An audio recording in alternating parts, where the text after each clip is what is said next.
नमस्कार, मी म्हणाली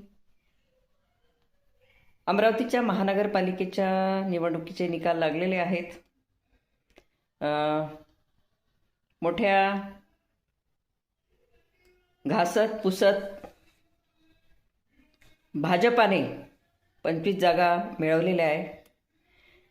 महाराष्ट्रामध्ये एवढी मोठी सत्ता असताना अमरावती जिल्ह्यामध्ये भाजपाला मिळालेलं यश हे अतिशय दयनीय आहे.